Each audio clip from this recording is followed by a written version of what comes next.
48,600 মামলার এখনও তদন্ত হয়নি, দাবি ফাল্গুনী পাত্রের। রাজ্যে 48,600 ধর্ষণ মামলার এখনও তদন্ত হয়নি, সব পেন্ডিং হয়ে পড়ে রয়েছে। রাজ্যের ঘোষিত কর্মসূচি অনুযায়ী বুধবার পানপুর বিডিও অফিসের সামনে অবস্থান বিক্ষোভে যোগ দিয়ে এমনটাই দাবি করলেন মহিলা মোর্চার রাজ্য সভানেত্রী ফাল্গুনী পাত্র। এদিন তিনি বলেন, ধর্ষণ বিরোধী নতুন আইন আনার উনি নাটক করছেন। দেশের আইন মোতাবেক ধনঞ্জয়ের ফাঁসি হয়েছে। তার কটাক্ষ, তাপসী মালিককে ধর্ষণ করে পুড়িয়ে মারার ঘটনায় অভিযুক্তদের শাস্তি হয়নি, কিন্তু ওই ঘটনার জন্যই আজ উনি বাংলায় ক্ষমতায় এসেছেন। কামধেনু, হাঁসখালি, পার্ক স্ট্রিট কাণ্ডে জড়িতদের শাস্তি হয়নি। আসলে উনি তো অপরাধীদের পাশে আছেন। তার দাবি, মুখ্যমন্ত্রীর নির্দেশে আর.জি. কর কাণ্ডের তথ্য প্রমাণ লোপাট হয়েছে। উনি আবার প্রধানমন্ত্রী, স্বরাষ্ট্রমন্ত্রীর পদত্যাগ চাইছেন, যদিও তাদের দাবি এক মুখ্যমন্ত্রীর পদত্যাগ।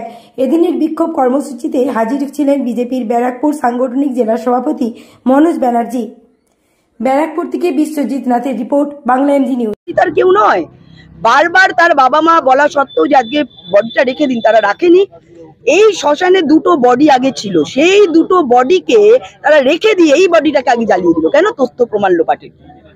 এবং এই সেমিনার রুমে যে এত ব্যক্তি সেখানে দেখা যাচ্ছে, সেটা কিন্তু পরবর্তীকালে বেরিয়ে এসছে।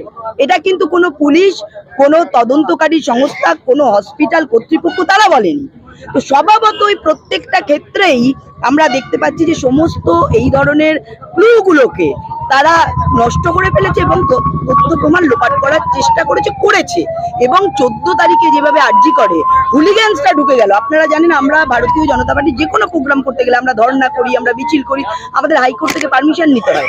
এবং নবান্ন অভিযানের ডাকে আপনারা দেখেছেন ছাত্রছাত্রীদের, তাদের বাড়ির গার্জেনদের কিভাবে আটকে রেখে মার্ডার কেস পর্যন্ত দিয়েছে। অথচ 14 তারিখে যে হুলিগ্যান্সটা ঢুকলো, যে সমস্ত সেমিনার রুমের কাছে বা 3 তলায় উঠে, মানে 3rd ফ্লোর বলেছে, ওটা বুঝতে পারিনি যে ওটা 4th ফ্লোর।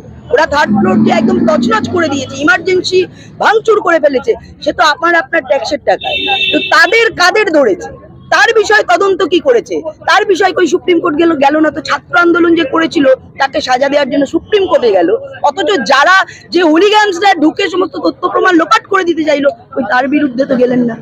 অর্থাৎ বারবার করে দোষীদের যে বাঁচানোর চেষ্টা, স্বয়ং মুখ্যমন্ত্রী, স্বাস্থ্যমন্ত্রী, পুলিশ মন্ত্রী, তার নেতৃত্বে, তার নির্দেশে স্বভাবতই আমরা সমস্ত প্রশাসনের বিরুদ্ধে আমরা এখানে ধর্নায় বসেছি। এবং আপনারা জানেন 48,600 কেস আছে, পেন্ডিং কেস, রেপ কেস, যে কেসের তদন্ত আজ অব্দি হয়নি। ফাস্ট ট্র্যাক কোর্ট এখনো সেইভাবে চালু হয়নি। তাহলে মুখ্যমন্ত্রী কি আইন আনছেন? এই যে বিধানসভায় কাকে নাটক করছেন, কাকে বোঝাতে চাইছেন? এবং ন্যায় সংহিতায় যাবজ্জীবন কারাদণ্ড এবং সর্বোচ্চ মৃত্যুদণ্ড অর্থাৎ ফাঁসি সেটা আছে। এবং আপনারা জানেন, এর আগেও ধনঞ্জয়ের ফাঁসি দেওয়া হয়েছিল। যদি আইনের প্রভিশনে না থাকতো তাহলে কিভাবে দিল?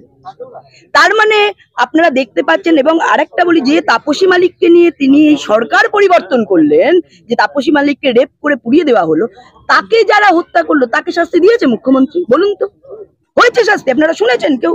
বলুন মুখ্যমন্ত্রী যে আমি একে শাস্তি দিয়েছি, কামদুনিকে শাস্তি দিয়েছি, তাপসী মালিকের শাস্তি দিয়েছি, হাঁসখালির শাস্তি দিয়েছি, পার্ক স্ট্রিটের শাস্তি দেননি।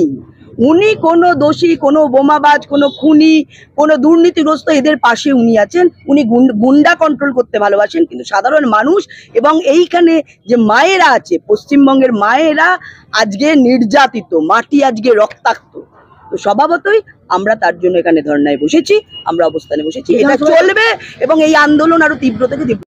আমরা জানি যে 9 তারিখে আমাদের আর.জি. করে যে ঘটনা ঘটেছে, নৃশংসভাবে একজন মহিলা ডাক্তার, তাকে যেভাবে রেপ করে নৃশংসভাবে হত্যা করা হয়েছে, এবং তার সাথে সাথে তথ্য প্রমাণ লোড করবার জন্য যে চক্রান্ত পশ্চিমবঙ্গের মুখ্যমন্ত্রী মমতা বন্দ্যোপাধ্যায়ের নেতৃত্বে পশ্চিমবঙ্গের পুলিশ, কলকাতা পুলিশ যেভাবে চেষ্টা করেছে, তার প্রতিবাদ জানিয়ে সত্যকে উদ্ঘাটন করবার জন্য, দোষীদের শাস্তি দেবার জন্য মমতা ব্যানার্জির পদত্যাগ দাবি করে আমরা আজকে সর্বত্র জায়গায়, সব জায়গায় পশ্চিমবঙ্গের প্রত্যেকটা ব্লকে ধর্ণা অবস্থান কর্মসূচি নিয়েছি।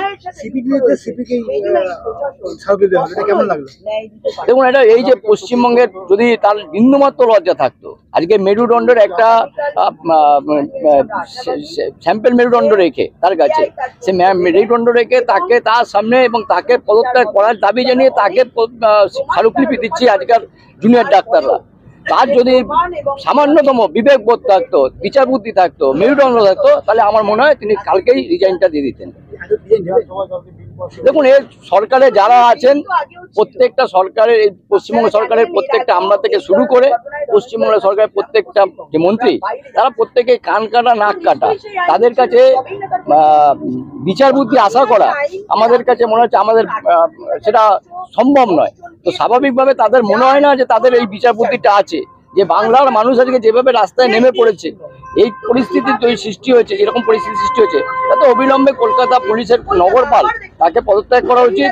মুখ্যমন্ত্রী, স্বাস্থ্যমন্ত্রী, পুলিশ মন্ত্রী যিনি মমতা বন্দ্যোপাধ্যায়, তাকে অবিলম্বে পদত্যাগ করা উচিত।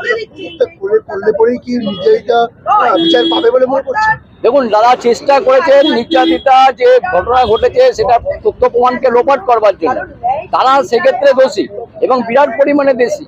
আজকে জানেন কামদুনি ঘটনা থেকে বিভিন্ন যে ঘটনা পশ্চিমবাংলার রেপ ঘটনাগুলো ঘটেছে, আর বিগত দিনে যেভাবে ধর্ষণের ঘটনা ঘটেছে, সেগুলোতে মমতা বন্দ্যোপাধ্যায় এক এক সময় একরকম বিবৃতি দিয়েছিলেন।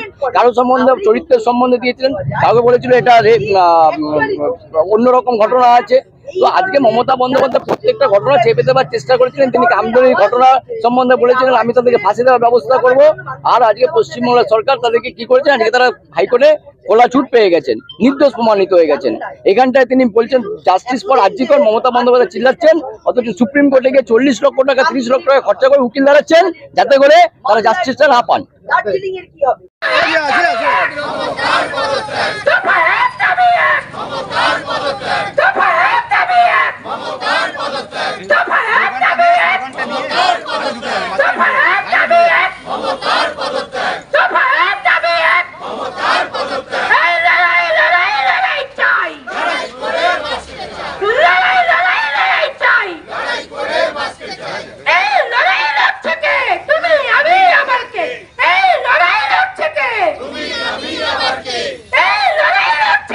তুমি আমি আবার কে?